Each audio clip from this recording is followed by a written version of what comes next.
A storm raged outside, but the real tempest brewed around the mahogany table inside, where opulence masked malice, and a single spoon carried death.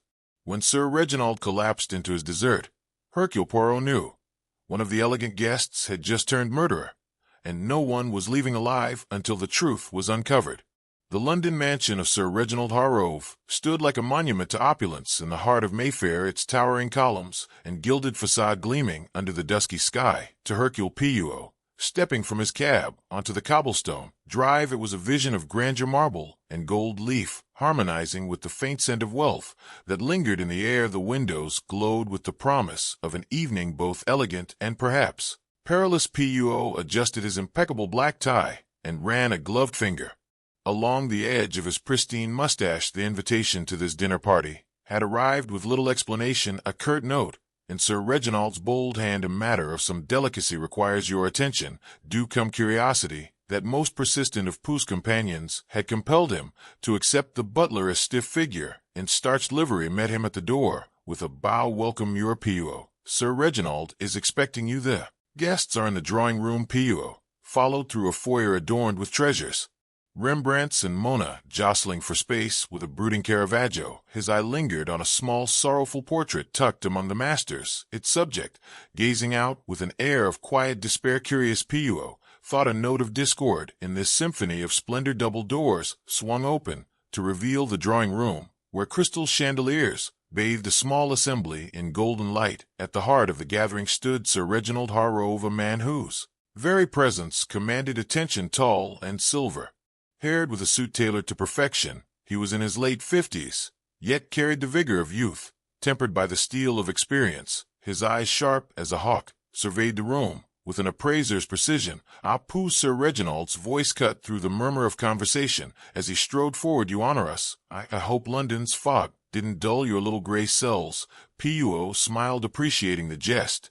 Not at all, mon ami. The fog, it sharpens the mind, n'est-ce pas? So Reginald's smile was then a flicker that failed to warm his gaze. Art is my lifeblood, Poirot, and my trade.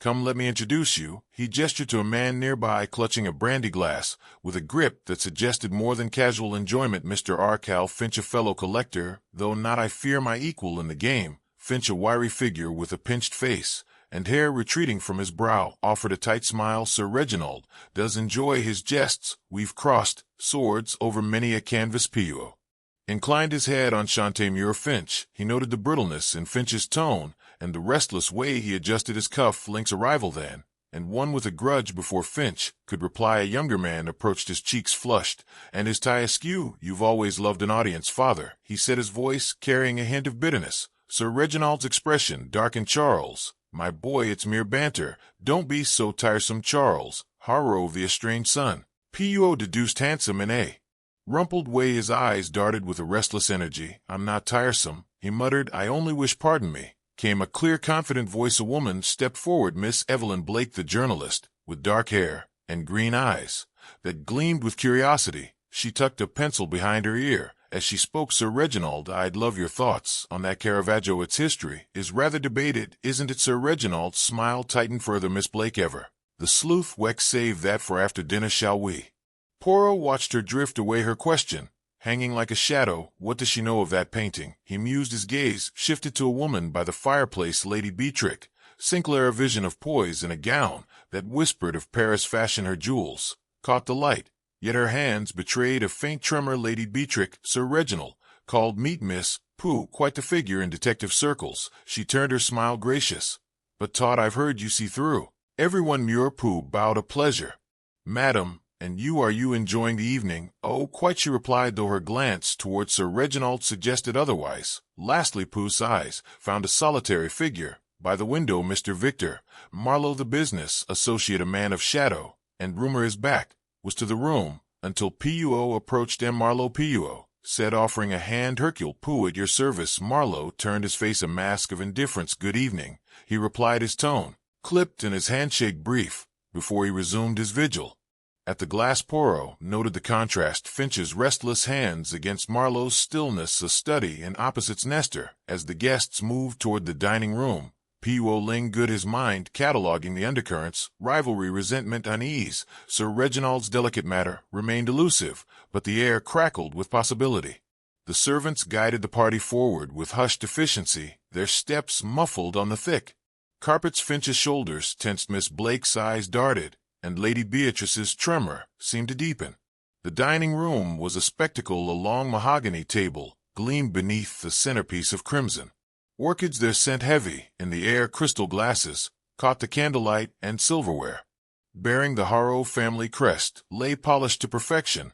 Sir Reginald took the head. Puot to his right, Charles to his left. Finch sat opposite, his eyes flickering over the company. Miss Blake beside him set her napkin with care, her pencil now discreetly tucked away. Lady Beatrix and Marlowe occupied the tables far, and their silence louder than words. The first course arrived, a delicate soup, and Puot settled back, his little gray cells humming something brewous. Here, he thought, but what?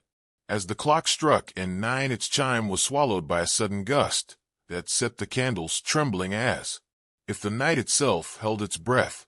The dining room of Sir Reginald Hargrove's Mayfair mansion gleamed with a brittle splendor, its opulence undercut by a creeping unease. Crimson orchids spilled from silver vases along the polished mahogany table, their scent cloying in the still air. Candlelight danced across crystal goblets, and the Hargrove crest etched into every spoon, yet the grandeur felt stifling, as though the walls themselves pressed inward. Beyond the tall rain-strewn windows, a storm howled, a relentless barrage of wind and water that severed the mansion from the world beyond, imprisoning its occupants in a gilded trap. Hercule Poirot, seated to Sir Reginald's right, observed the scene with the precision of a watchmaker. The soup course had vanished, replaced by roasted pheasant, its aroma mingling uneasily with the storm's damp breath seeping through unseen cracks. The guests wore smiles as thin as the porcelain beneath their knives, their voices tore against the thunder's rumble. Sir Reginald rose, glass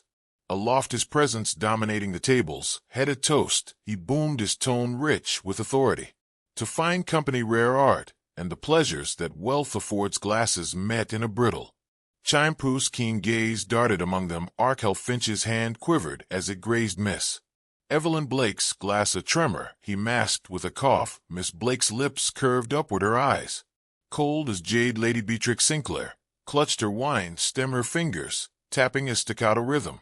Nerves perhaps, or a secret clawing to escape. Charles Hargrove to his father's left tossed back his drink with a grimace, his knuckles whitening. Father Charles said, his voice a blade wrapped in silk, why not regale us with tales of your Caravaggio, a masterpiece, or so you claim? Sir Reginald's smile sharpened patience. My boy, art is savored, not gulped like cheap gin. Miss Blake tilted her head, a predator's grace in her motion. Some whisper it's a forgery. Sir Reginald, a pretty lion, oils the table, stilled the storm's roar, filling the void. Finch's fork clattered against his plate, a flush creeping up his neck. Lady Beatrice's tapping ceased, her hand frozen midair.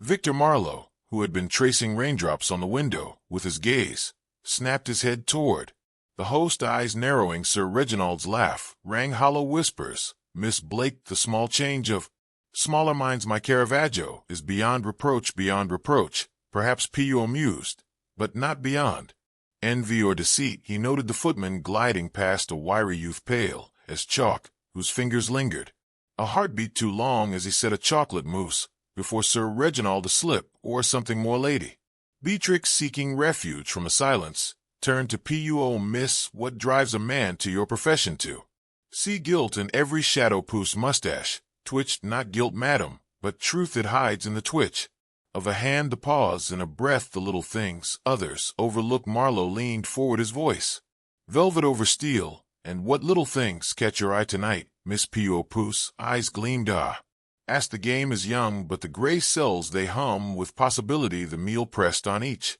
bite, shadowed by the storm's fury. Pooh mapped the table in his mind, Sir Reginald at the helm, Charles and Puot as reluctant lieutenants, Finch and Miss Blake opposite, their glances darting like Fun's blades. Lady Beatrix and Marlowe at the far end, islands of quiet amid the chatter. Then came the mousse, its dark surface glistening. Sir Reginald lifted his spoon, pausing to inhale. It scent exquisite, he murmured, a faint smirk playing on his lips. He took a bite and froze. His spoon clattered to the table, his face contorting as though an invisible hand gripped his throat. A strangled gasp escaped him, and he clawed at his collar, eyes bulging with terror. Father Charles leapt up, chair scraping the floor. Sir Reginald swayed, then crashed forward, his head striking the mousse with a sickening thud. Lady Beatrice's scream pierced the air. Finch shrank back, and Miss Blake's napkin fluttered to the rug. Ink-stained and crumpled, Poirot was at the body in an instant, his calm a beacon amid the chaos. He pressed fingers to Sir Reginald's neck. No pulse, only stillness. He is dead, he announced, rising with measured grace. Silence fell thick and suffocating, broken only by the storm's distant growl. Puss gaze swept the room, lingering on each face. Finch's paler, Miss Blake's clenched jaw, Lady Beatrice's trembling lips, Marlowe's unreadable stare, Charles's ragged breaths. A poisoner sits among us, he thought, and the first thread of their web has snapped. Whose hand had spun it? The dining room, once aglow with Sir Hargrove's opulence, now stood in disarray, its grandeur eclipsed by the grim shadow of death. Outside, the storm battered the mansion with relentless fury, its gusts clawing at the windows. As if seeking entry within, the air thickened the vast house, shrinking into a prison of flickering candlelight and unspoken dread. Hercule Poirot surveyed the scene with his piercing green eyes, his small, neat figure a stark contrast to the chaos. The guests sat as if carved from marble, their faces betraying or concealing secrets. Charles Hargrove gripped the table's edge, his knuckles white, his gaze fixed on his father's crumpled form. Lady Beatrix Sinclair's breath rasped, her fingers shredding a lace handkerchief. Victor Marlowe's cool detachment unsettled the room, his eyes glinting with faint amusement. Arch old Finch mopped his brow with a napkin, his hands unsteady, while Miss Evelyn Blake's lips trembled, her journalist's curiosity wearing with shock. Each plays their part, Poirot thought, but who wears a mask? Messamy, he declared, his voice a quiet blade. No one is to leave this room. A murder has been committed, and the stage must remain as it is. Charles's voice broke. Father dead? It can't be. We miss shawls, Poirot said, not unkindly, and we shall see that justice is done. Miss Blake whispered, poison. Surely the mousse. Her fingers brushed her ink-stained napkin, itching to document the nightmare. Puss's mustache twitched a flicker of approval. Perhaps, mademoiselle, that is what the Little Grey Cells will uncover. He turned to the butler, rigid by the door. Telephone the police, mure and guard the exits. No one enters or leaves. The butler nodded and vanished into the gloom. Pooh knelt beside Sir Reginald, his gloved hands deliberate, the chocolate mousse smeared the plate, the victim's face pressed into its ruin. A faint bitter with almonds rose beneath the sweetness. Cyanide, Poirot deduced, swift and silent. The wine glass stood untouched. The poison had struck through the dessert alone, but how had it found its mark? Standing, he studied the guests, and knew. Finch's eyes flicked to the door, a rabbit poised to bolt. Lady Beatrix murmured soundlessly. Was it prayer or fear? Charles's grief seemed laced with something sharper, anger, perhaps. Miss Blake traced her notebook's edge, while Mar's calm felt like a challenge. Marlowe drawled, "You thrive in this madness, don't you? Order from chaos." Marlowe, Poirot replied, meeting his gaze. It is my gift. The butler returned, shadowed by James, the trembling footman, who had served the dessert.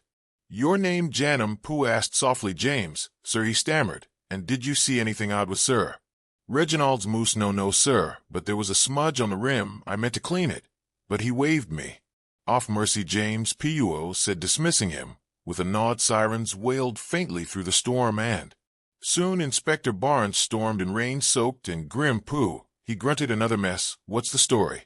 Cyanide, Inspector Poirot said, gesturing to the body in the desert. I suspect. Barnes scowled at the corpse. Nasty. These the suspects and witnesses, Poirot murmured. All had the chance statements then.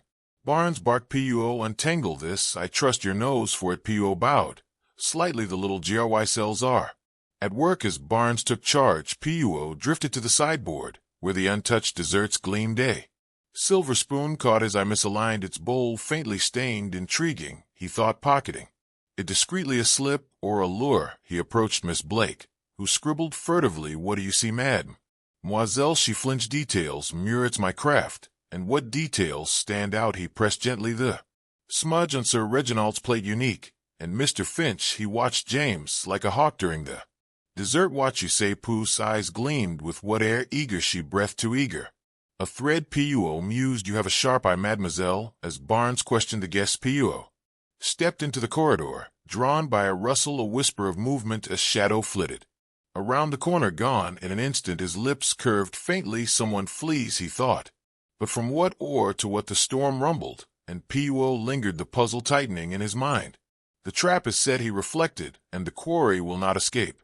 The dining room, once aglow with Sir Reginald Hargrove's opulence, now crouched beneath a pole of death. Beyond the rain-lashed windows, the storm raged, a ceaseless dirge of wind that clawed at the panes and rattled the soul of the old house. Inside, the air thickened with unspoken accusations. The candle light guttering fitfully, casting shadows that writhed like specters across the guests. Toward faces, Inspector Barnes issued clipped commands, his men a flurry of motion, but Hercule Poirot stood apart, his calm a beacon in the tempest, his keen eyes fixed on Charles Hargrove, whose paler and twitching fingers bespoke a man wrestling with more than grief. Shall Poirot said, his voice a silken thread against the storms. Snar, shall we step into the drawing room, a quieter place, I think, for the Little Grey Cells to work? Charles gave a curt nod, his boot scuffing the parrot as he followed. The drawing room offered a fragile reprieve. The drapes muting the rain's drum beat the hearths, embers hissing their last, but the night's dread clung like damp. Puo sank into a chair, his compact frame radiating stillness. Your father, Charles, he began, his tone as mild as a summer breeze. He was a man of great force, no one who shaped the lives around him, perhaps not always gently. Charles prowled before the fire, his shadow a restless giant on the wall. Force, dictator more like. He gripped us all, me especially, with a fist of iron and a balance sheet. Every shilling accounted. For every failure tallied. Poirot tilted his head, a gleam in his eye. The balance sheet, you say? Money then was a frequent visitor to your quarrels. Charles froze, his jaw tightening. What are you getting at, Pooh? His laugh cracked like thin ice. Yes, we argued over funds. He kept me on a leash. And I've stumbled debts, bad choices. But poison, I'd sooner starve than stoop to that rant. Pooh's voice remained soft, yet it probed like a stiletto. And yet you sat at his elbow, close enough to slip a little something onto his plate, perhaps a trifle unnoticed amid the clatter. Charles' hands bold into fists, veins stark against his skin. I cared for him, damn it, despite everything we fought. Lord, how we fought! But I'd not harm him, I'd sooner carve out my own heart. Puo noted the quiver in Charles's voice, the wild flick of his eyes toward the door. Guilt, or the panic of a man ensnared? He wondered. A small thing nearer, he added lightly. The desert course, did it pass without incident? Charles scrubbed a hand across his face. Funny, you ask. Father's mousse came late. James, that O of a footman, fumbled a spoon, dropped it right by the table. I barely noticed, too busy stewing. Most interesting, Puo murmured, rising with a nod. You have given me much to ponder. Muir. Charles, as Charles trudged out, his frame bowed, as if by unseen chains. Pooh's mind were to dropped. Spoon, a delayed dish chance, or the deft hand of design. He filed the thought away, turning to his next quarry. Lady Beatrix Sinclair swept into the drawing room, her poise a polished mask, though her hands betrayed her, flitting from her pearls to her skirts, restless as caged birds. Puo greeted her with a bow, his mustache quivering faintly as he assessed her. Madam, your kindness in aiding me is most appreciated, he said, his tone warm, yet edged with purpose. A terrible night, no, but the truth it will not hide forever. Lady Beatrix perched on the settee, her spine a steel rod. Dreadful Miss Puo, Sir Reginald was a cherished friend. Her eyes strayed to the mantel, where a youthful Sir Reginald glared. From his portrait, his gaze a silent accusation. Puo traced her look. A friend to you and his late wife, Clara, I believe. Her fingers tightened on her pearls, the strand clicking softly. Yes, Clara was my dearest confidant. After her death, I tried to ease his loneliness and Charles's, but Sir Reginald was a fortress not easily breached. Puo said, his voice a gentle lure. And at dinner, madam, did any moment prick your curiosity? A glance, a gesture. She shook her head, then hesitated, her lips parting. Well, there was something odd. Mr. Finch, Hercule Finch, stared at the footman during the desert service, his eyes like hawks on that mousse. I thought it queer the way he watched. Pooh's interest stirred, though his face stayed serene. Watching, you say? Fascinating. And your seat, madam, did it remain As planned her breath. Caught no it didn't I was to sit by Sir Reginald, but he swapped me with Charles. At the last second family first he muttered sharp, almost cross. Pooh's eyes sparkled sharp indeed, and, "Had you stayed, madam, what might you have seen, or missed?" Her handkerchief fluttered to her mouth. Muffling a gasp, "If I'd been there, perhaps non in." Pooh cut in firm, yet kind. "If is a shadow, madam." We chased the light. He ushered her out, her unease echoing in his mind, a seat changed by the victim's own hand. Pourquoi the question gnawed a splinter in the puzzle. In the dining room Pooh paced before the table, its grandeur now a mute witness to treachery, the threads tangled in his thoughts. Charles's debts and the fumbled spoon, Finch's intense stare, Sir Reginald's abrupt command. A pattern loomed faint but growing. Inspector Barnes strode up, his brow furrowed. "Anything, Pooh, a seed." Inspector Poirot replied, his voice even the little gray cells they begin to sprout. Barnes snorted, "My lads are scouring the kitchen. Poisons got to be somewhere." Pooh said, "You hunt the weapon either."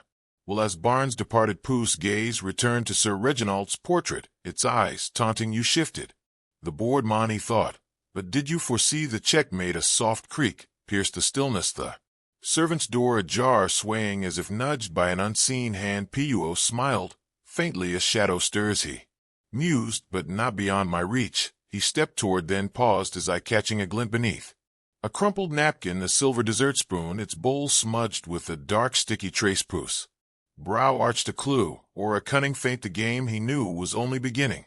The library of Sir Reginald Hargrove's mansion stood as a silent sentinel of secrets, its high shelves groaning under the weight of leather-bound volumes, their spines faded by time. A crackling fire cast flickering shadows across the room, its warmth battling the chill seeping through the storm-battered windows. The air carried the faint musk of old paper and polished oak, a scent that clung to Hercule Poirot as he stood near the hearth, his neat figure a portrait of composure. His sharp eyes settled on Hercule Finch, who sat rigid in a wing-back chair, his thin fingers tapping an anxious rhythm on the armrest, his spectacles slipping down his nose with every nervous twitch.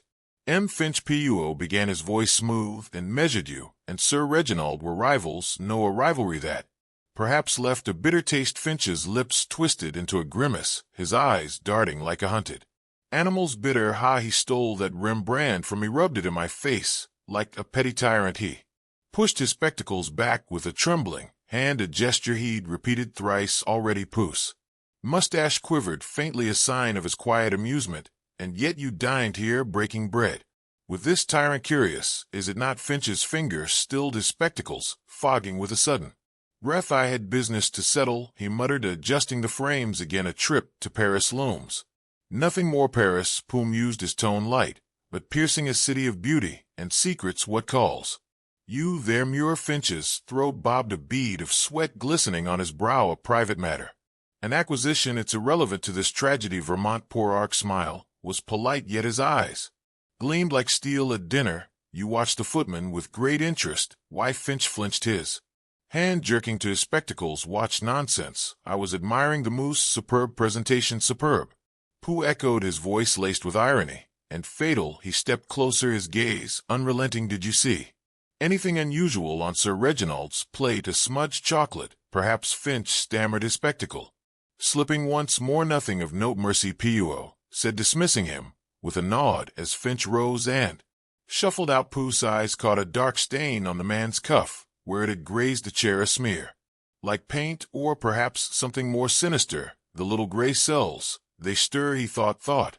The conservatory offered a stark contrast, its glass walls trembling under the storm's relentless assault. Rain streaked the panes, blurring the lush greenery within, while the air hung heavy with the scent of damp earth and exotic blooms. Miss Evelyn Blake sat poised on a wicker chair, her dark hair catching the lamp light, her fingers tracing her notebook with a restless elegance. Poirot approached silently, his polished shoes sinking into the rug. "Mademoiselle Blake," he said, his voice a soft caress, "you chased the truth. Yes, a noble pursuit in a house of shadows." She met his gaze, her green eyes sharp and assessing. "Truth's my game, Miss Poirot, but it's a tricky quarry. Here everyone's got a mask, even about a certain Caravaggio." Poirot ventured, his tone deceptively mild. Her pen paused, her lips Curving faintly, you don't miss much, do you? I was chasing a lead, thought it was a forgery, but it's worse, stolen, a masterpiece tucked away under a fake title. Puo leaned in his curiosity alight. Stolen, most fascinating, and your evidence? She hesitated, then slid a page across the table with a theatrical sigh. Puo scanned it, noting a list of names, one Victor Marlowe crossed out with a bold stroke. Why is Miss Marlowe dismissed? He asked, his voice silky. He clammed up. She said, her tone edged with frustration, denied everything, but his eyes betrayed him. He knows more than he's letting on. Pooh nodded, filing the detail away. And at dinner, mademoiselle, what else did your keen eye see? She tapped her pen against her chin. Lady Beatrix. She was on edge, checking her watch like it was counting down to doomsday time. Puo murmured, his eyes glinting, a most intriguing clue. Mercy. Mel, as he turned to go, a scrap of paper slipped from beneath her chair, fluttering to the floor. Puo retrieved it, reading the scrolled words, meet me at midnight, urgent. His lips twitched into a faint smile, a secret meeting, or a snare in the corridor, the storm's distant rumble underscored the mansion's oppressive silence. Pooh's mind hummed with fragments, Finch's stained cuff, and evasive mutterings, Miss Blake's tale of a stolen painting, Lady Beatrice's nervous glances. Each was a thread in the tapestry of murder, yet the pattern eluded him. A sudden slam echoed through the house, a door, followed by the faint whisper of a voice too fleeting to discern. Pooh's smile deepened, his mustache bristling with anticipation. The plot thickens, he murmured, but Hercule Poirot thrives in the shadows. He tucked the note into his waistcoat, his thoughts racing. Midnight beckons, and with it perhaps the truth.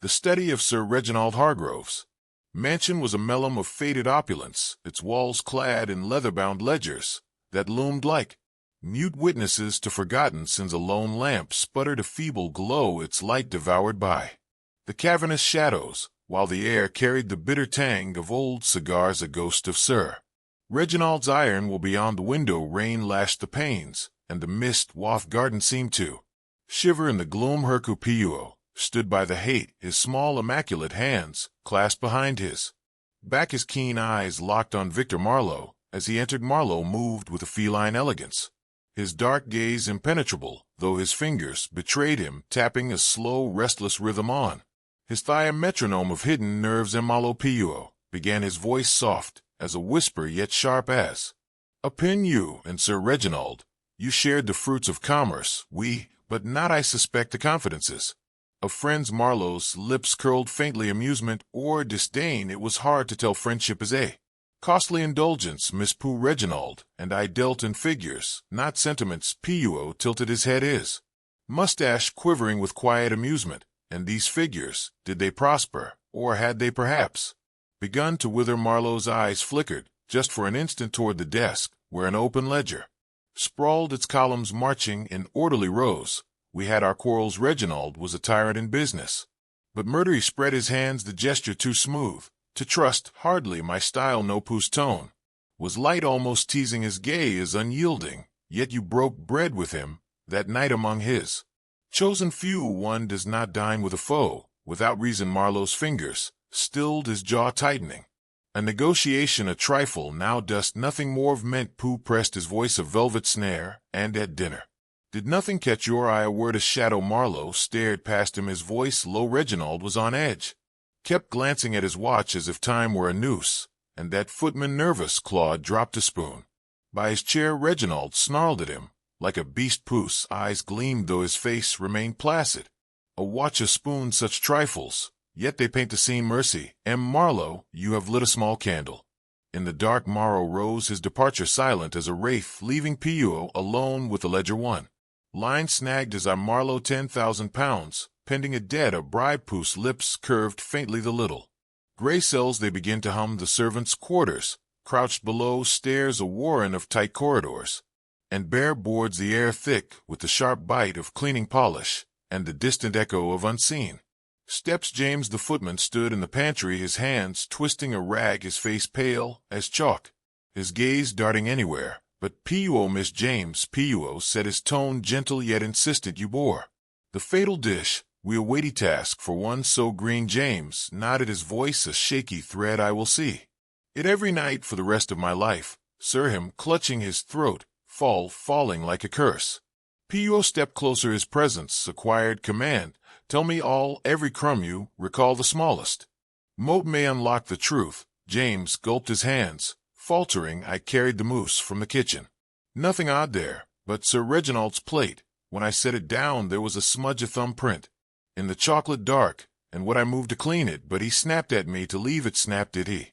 Pooh's eyes sparkled with interest. And this smudge, was it unique to his plate? I, sir, the others were spotless. It puzzled me, but he'd broke no meddling courier. Poirot murmured. And the spoon, how did it fall?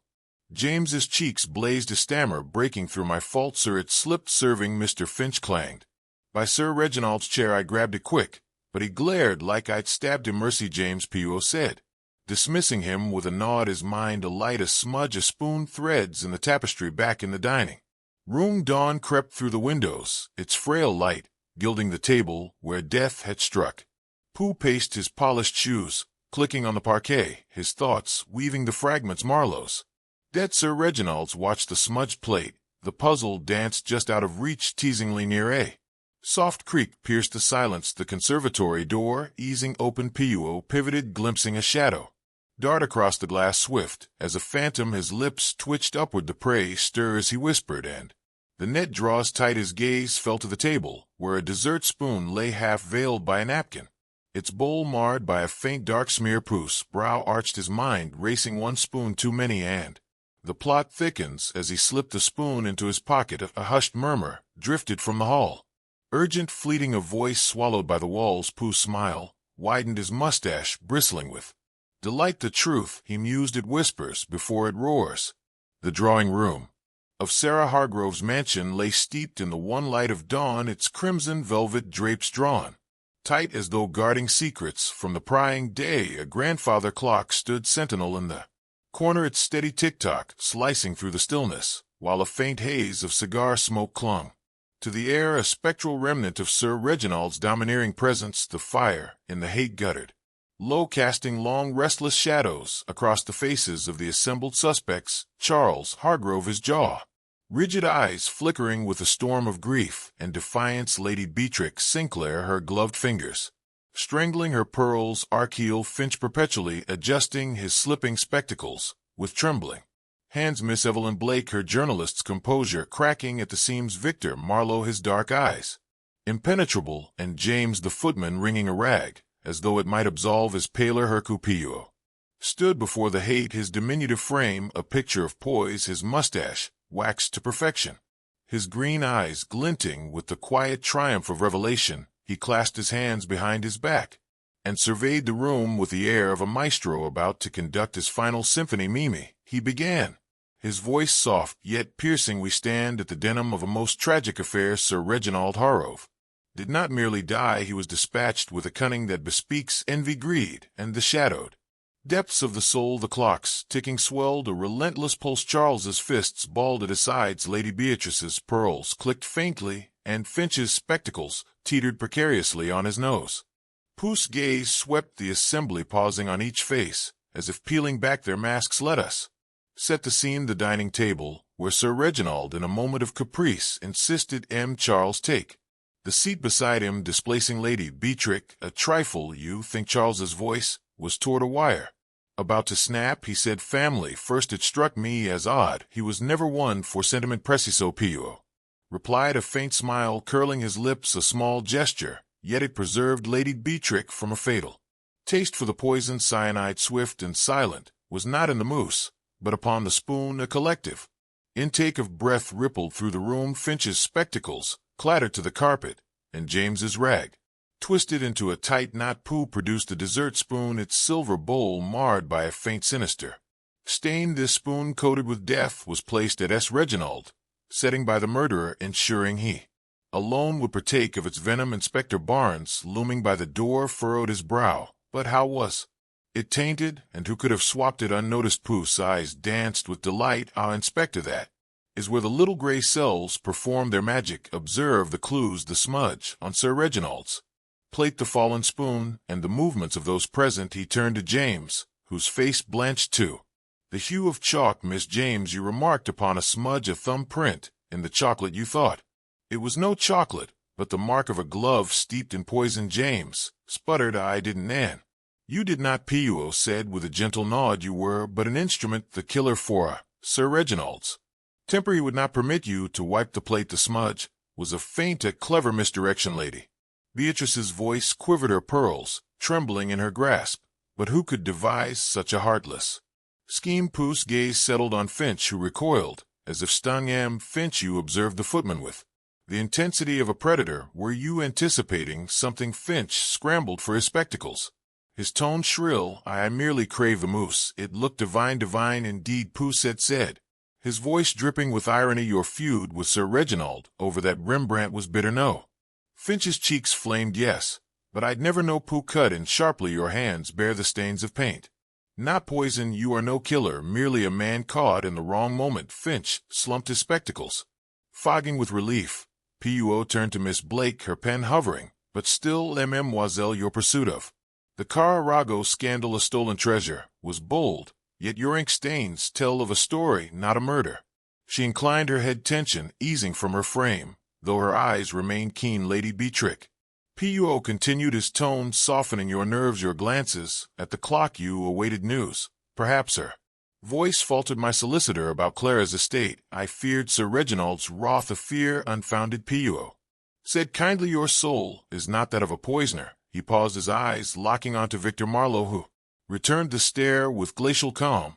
Mr. Marlowe, your dealings with Sir Reginald, a debt of £10,000, were strained, and Marlowe's lips twitched. Debts are paid with gold, not cyanide. I had no cause to kill him. Von Poirot conceded. Your quarrel was heated, but not the seed of this crime. Charles Hargrove leapt up, his voice roar with anguish. Then who murdered my father? Pooh's expression grew grave, his voice steady as steel. The one who stood to gain all and lose all, the one who foresaw the seating shift, who hovered by the sideboard, who knew the spoon would fall. All eyes swiveled to Charles, whose face drained of blood. Me, you accuse me? We missile, Poirot said unrelenting. It was you. A stunned hush blanketed the room, broken only by Lady Beatrice's faint choked sob. Pooh pressed forward, his words cutting like a blade. You planted the notion of family first in your father's mind, knowing it would place you beside him. You tainted the spoon at the sideboard and engineered the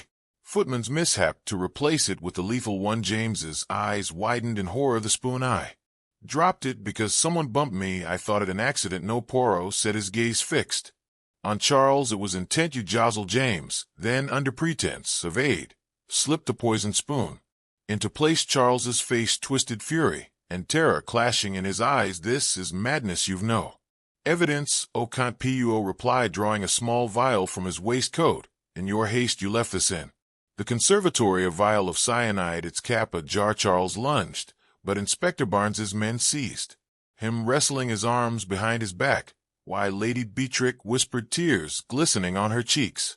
He was your father. Charles's laugh was jagged, his eyes wild. Father, he was a desperate, hoarding his fortune, ridiculing my debts, poised to disinherit me. I had to act. Poirot shook his head, sorrow etching his features. There's always a choice. Muir, yours has woven your own noose. As Charles was hauled away, his shouts ringing through the hall, a heavy silence fell. Inspector Barnes clapped Poirot on the shoulder. Masterful, Poirot. But how did you pierce the veil? Pooh's smile was modest, his eyes aglow. The little gray cells, Inspector, they discern what others miss. The spoon, the seating, the smudge, all threads in a tapestry of deceit. Hercule Poirot merely follows them to their end. He turned to the window where dawn's first light pierced the gloom. Yet it is not the triumph that lingers, but the pity of a son undone by the very grief he decried. The Hargrove mansion stood in hushed stillness, the storm's fury now a distant memory. Dawn's first light slipped through the tall windows, casting a pale golden glow across the dining room. The air carried the faint scent of rain-soaked earth, and beyond the panes a solitary bird trilled a fragile note of peace after the night's chaos. Hercule Poirot lingered by the grand table, his gloved finger tracing the edge of a wilting orchid, its petal drooping like a mourner's veil. He gazed at the empty chairs, each a silent witness to the tragedy that had unfolded. A family fractured, he mused, not by fate, but by the quiet poison of greed. His thoughts drifted to Charles Hargrove, now in custody, his Future as shattered as the life he had taken. Haronami Puo reflected. What might have been had you chosen differently? Inspector Barnes's heavy footsteps broke the reverie as he entered his face, etched with weary respect. Well, Puo, you've done it again. The yard owes you a debt, though I suspect you'd say it's all in a day's work. Pooh's mustache twitched with a faint modest smile. No, inspectorate is not for the yard, but for justice, and for Sir Re, who deserved a kinder end than betrayal by his own blood. Barnes nodded, his tone gruff, yet sincere. Still, it's a grim affair, hard to fathom a son turning on his father like that. Pooh agreed, his voice soft as a sigh. Greed, it is a thief. It steals not only wealth, but the soul, and in the end it leaves only ruin. He turned toward the window, where the guard lay bathed in mist, the world reborn yet tinged with sorrow. But even in darkness, there is light. The truth, it always emerges, like the dawn after the storm. Barnes gave a chuckle, clapping Pooh's shoulder. You're a philosopher, Puo, as much as a detective. Don't know how you do it. Perhaps, Puo replied, his eyes twinkling with quiet pride. It is because Hercule Poirot seeks not just the crime, but the heart of it, the chaos within the human spirit. As Barnes took his leave, Puo remained, his gaze drawn to the portrait of Sir Reginald above the mantel.